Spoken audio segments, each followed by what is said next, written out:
দিল্লিতে বসে বা আমেরিকা ইন্ডিয়ায় বসে শেখ হাসিনা নানা ধরনের কথা বলছেন, তিনি সমাবেশে বক্তব্য দিচ্ছেন। এই যে হঠাৎ করে সরব হওয়ার চেষ্টা করছেন ইন্ডিয়া বসে, এই ব্যাপারটা আপনি কিভাবে দেখছেন? দেখেন, বাংলাদেশ ভারতের সাথে সম্পর্ক আলোচনা করার আগে আমি যেটা বোধ করি, আমাদের এই দুই রাষ্ট্রের আসলে কোনো সম্পর্ক কখনো ছিল না। আমরা প্রিটেন্ড করি যে আমাদের একটা রিলেশনশিপ আছে। এই রিলেশনশিপটা যেটা আছে সেটা হচ্ছে বিটুইন হেট্রেড অ্যান্ড অ্যাপিজমেন্ট বলি আর কি, যে একটা ব্লক আছে যে এটাকে দেখে একটা বিদ্বেষের জায়গা থেকে, আর একটা ব্লক আছে রিলেশনশিপটাকে দেখে হচ্ছে তোষামোদির জায়গা থেকে। এবং দেখবেন যে বাংলাদেশে ভারত নিয়ে কিছু কৃত্রিম ফোবিয়া আছে, যে ভারত একটা মহান দেশ, একটা বিশাল দেশ, এখানে তারা গণতন্ত্র আর ভোটের চর্চা করতে করতে একেবারে উল্টায় ফেলছে, এটা একটা অর্থনীতিতে আগায়া যাচ্ছে, এরকম দেখবেন প্রচুর একটা বিশাল মিলিটারি ক্যাপাসিটি আছে, তারা চাইলে বাংলাদেশটাই কভার করে ফেলতে পারে 2-3 দিনের সাথে, আমরা কি পারবো নাকি, অথবা আমাদেরকে মিলেমিশেই কীভাবে সাবসার্ভিয়েন্ট হয়ে চলতে হবে, এরকম একটা অ্যাটিটিউড অনেকের মধ্যে আছে। আর একটা বলয় চিন্তা করে যে বোধ করে এবং হিস্টোরিক্যালি প্রুভেন, সেটা হচ্ছে যে বাংলাদেশের সাথে সম্পর্কটা আসলে পিওরলি শেখ হাসিনার সাথে, শেখ পরিবারের সাথে। হিস্টোরিক্যালি দেখবেন যে ইন্ডিয়া কারোর সাথে রিলেশনশিপটা মেনটেন করে নাই।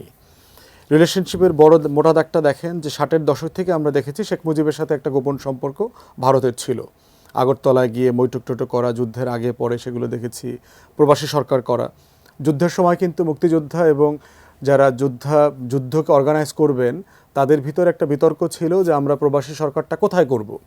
সেক্টর কমান্ডাররা যারা ছিলেন, জেনারেল ওসমানী থেকে শুরু করে, এই পুরো সেক্টর কমান্ডাররা কিন্তু চেয়েছিলেন আমরা চিটাগং হিল ট্রাক্সে আমাদের প্রবাসী সরকারটা করব, ভারতে না। মাওলানা ভাসানীর মতামত ছিল ইদার চট্টগ্রাম হিল ট্রাক্সে হবে, তা না হলে লন্ডনে হবে, আমরা প্রবাসী সরকার করব। অতএব বিশাল একটা সংখ্যা ছিল যারা যুদ্ধের পক্ষে, কিন্তু ভারতের সাহায্য না নিয়ে, ভারতের উপর নির্ভর না করে, এবং তারা আশঙ্কা করেছিল যে ভারত আমাদের এই সম্পর্কগুলোকে কিভাবে অ্যাবিউজ করবে। রাহিদ ভাই কারেক্টলি পয়েন্ট আউট করেছেন যে আজকে ফেস্টুন ব্যানার নিয়ে যেটা, যে মনে করায় দিলাম তোমাদেরকে, যে মনে রেখো দিলাম এক ফোঁটা শিশির, এরকম একটা আমরা কবিতা পড়েছিলাম, যে এই যে তারা বারবার আমাকে মনে করায় দেয়। কদিন আগে দেখেছেন যে বাংলাদেশের সেনাপ্রধানের সাথে ভারতের সেনাপ্রধানের যে একটা মিটিং হয়েছে, সেই মিটিংয়ে ভারতের সেনাপ্রধান পিছনে বাংলাদেশের যে সারেন্ডার সেরিমনি ছিল 16ই ডিসেম্বরের, এই সেরিমনির একটা পিকচার ওখানে দিয়ে রেখেছে। হোয়াট ডাজ ইট মিন? মনে করিয়ে দিচ্ছি তোমাদেরকে যে তোমাদেরকে আমরা বানাইছি, আমরা স্বাধীন করছি। ভাবখানে এরকম 3 তারিখে আসলাম, কয়টা বোম মারলাম, আর পাকিস্তানিরা চলে গেছে, সারেন্ডার করলো, বাংলাদেশ স্বাধীন হয়ে গেছে। বাংলাদেশিদেরকে বুঝতে হবে যে আমার মুক্তির লড়াইটা 71-এ সফল হইতো ভারত ছাড়াই, সময় বেশি লাগতো, আমার হয়তো ক্ষয়ক্ষতি বেশি হইতো, আমার হয়তো ক্যাজুয়ালিটির স্কেল বেড়ে যেত, আমার হয়তো রিফিউজির স্কেল বেড়ে যেত, কিন্তু বাংলাদেশ ভারত ছাড়া স্বাধীন হইতো। এই বাস্তবতাটা ভারতকে খুব স্ট্রংলি বুঝাইতে হবে। এবং কৃতজ্ঞতার এমন একটা জিনিস যে আপনি আমাকে 2 বেলা খাওয়াইছিলেন, প্রত্যেক দিন যদি ওই খাওয়ানোর ছবিটা আমাকে মনে করায় দিয়ে বলেন, দোস্ত তোরে কিন্তু নীরবে খাওয়াইছিলাম 33টা ভাজি বয়টা দরটা দিয়ে, তোরে কিন্তু গ্লোরিয়া জিন্সে কফি খাওয়াইছিলাম।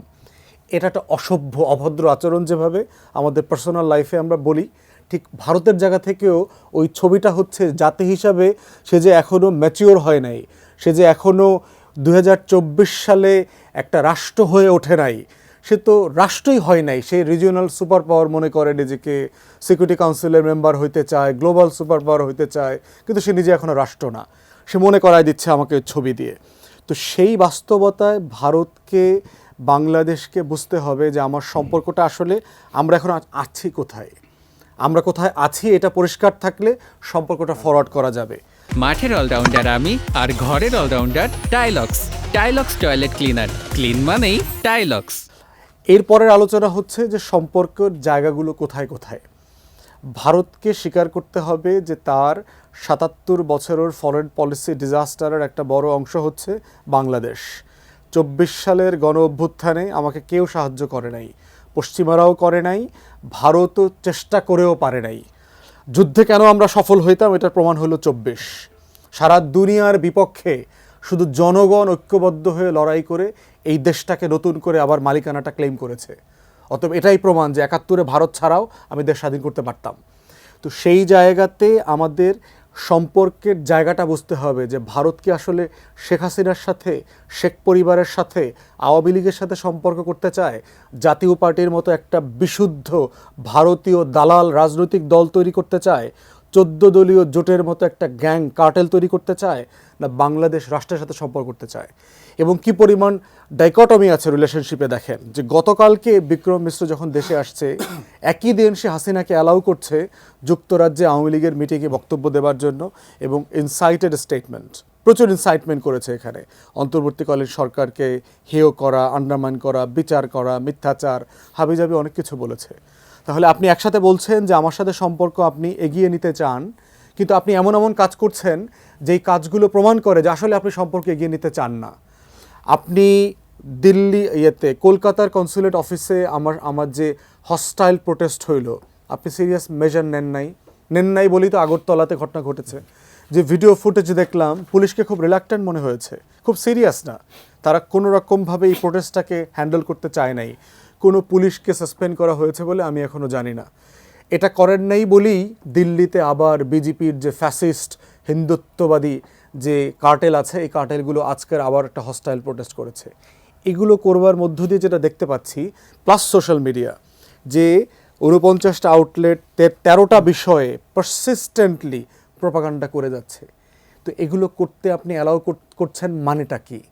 যে আসলে আপনি বাংলাদেশের সাথে সম্পর্কটা সিরিয়াস না, আপনি এটাকে এগিয়ে নিতে চান না। মাইনরিটি পারসিকিউশন হচ্ছে, what is the facts and fiction? আপনি গল্প কোনটা আর বাস্তবতা কোনটা সেটা তো বোঝার চেষ্টা করছেন না। আপনি হিন্দু বৌদ্ধ খ্রিস্টান ঐক্য পরিষদ যে 9 জনের হত্যাকাণ্ডের রিপোর্ট দিয়েছে, নেত্র নিউজ থরলি সাংবাদিক পাঠিয়ে ইনভেস্টিগেট করে দেখিয়েছে হিন্দু হবার কারণে কাউকে মারা হয়নি। অতএব হিন্দু বৌদ্ধ খ্রিস্টান ঐক্য পরিষদের রিপোর্টকে সিনেট হিয়ারিংয়ে রেফার করা হচ্ছে, ব্রিটিশ পার্লামেন্টে অল পার্টি যে কমিটি আছে অন বাংলাদেশ সেখানে রেফার করা হচ্ছে, বিভিন্ন বাংলাদেশের অ্যাম্বাসিগুলোতে এই মিথ্যাচারের রিপোর্টগুলো হিন্দু সংগঠনগুলো দিয়ে ব্রিফ করে আসছে, এগুলো আমরা জানি। তাহলে আপনি যে কাজ করছেন আর যা বলছেন, আমি তো এই বলাটাকে বিশ্বাস করতে পারছি না, কারণ গত 53 বছরে আপনার সাথে আমার এই সম্পর্কটাই হচ্ছে এরকম গাদ্দারি এবং দ্বিচারিতার সম্পর্ক। তাহলে আপনি তো আন্তরিক না। জি।